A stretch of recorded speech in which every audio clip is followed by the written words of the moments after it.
সকল ধর্মের ধর্মস্থানে সবার খতিয়ান চেঞ্জ হয়ে যাচ্ছে। এ ব্যাপারে নওশাদ সিদ্দিকী এক বিস্ফোরক দাবি করল। চলো ভিডিওটা দেখে আসি।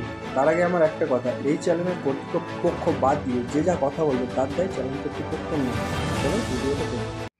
আমার কাছে বেশ কিছু খবর এসেছে রাজ্যের বিভিন্ন ব্লকের বিভিন্ন এলাকার বিভিন্ন মৌজার ধর্মস্থানের খতিয়ান চেঞ্জ হয়ে যাচ্ছে, ধর্মস্থানের মালিকানাও চেঞ্জ হয়ে যাচ্ছে।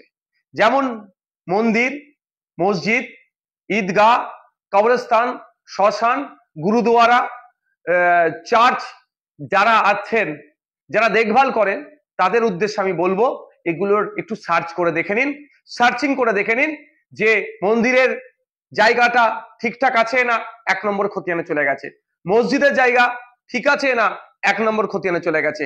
ঠিক একইভাবে শ্মশান, কবরস্থান, গুরুদুয়ারা, চার্চের যেগুলো জায়গাতে আছে এগুলো একটু লক্ষ্য রাখুন। কারণ আমার কাছে খবর আছে রাজ্য সরকারের বেশ কিছু অসাধু ব্যক্তি এই জায়গাগুলোকে 1 নম্বর খতিয়ানে দিয়ে অনলাইনে যখন সার্চ করছে রেকর্ড নট ফাউন্ড করাচ্ছে, পরে এগুলো হয়তো কাউকে বিক্রি করে দিতে পারে বা অন্য কোনো খারাপ কাজে ব্যবহার করতে পারে। তাই আমি অনুরোধ করব সর্বধর্মের মানুষের কাছে, আপনাদের ধর্মস্থানগুলোকে সুরক্ষিত রাখুন, আপনাদের ধর্মস্থানের কাগজগুলোকে একবার ভেরিফাই করে নিন।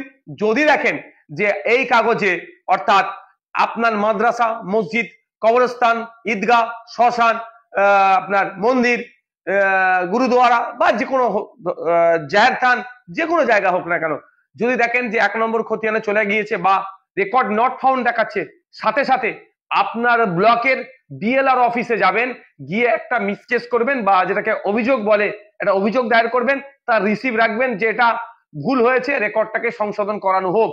এই কাজটা ইমিডিয়েট করুন। অন্যথায় রাজ্য সরকারের বেশ কিছু অসাধু মানুষজন আছে, তারা এটা খারাপ ইন্টেনশন নিয়ে, ব্যাড ইন্টেনশন নিয়ে এই ধরনের কাজগুলো করছে, যা পরবর্তীতে ধর্মস্থানের মর্যাদা সম্মান কিন্তু অক্ষুণ্ণ নাও থাকতে পারে।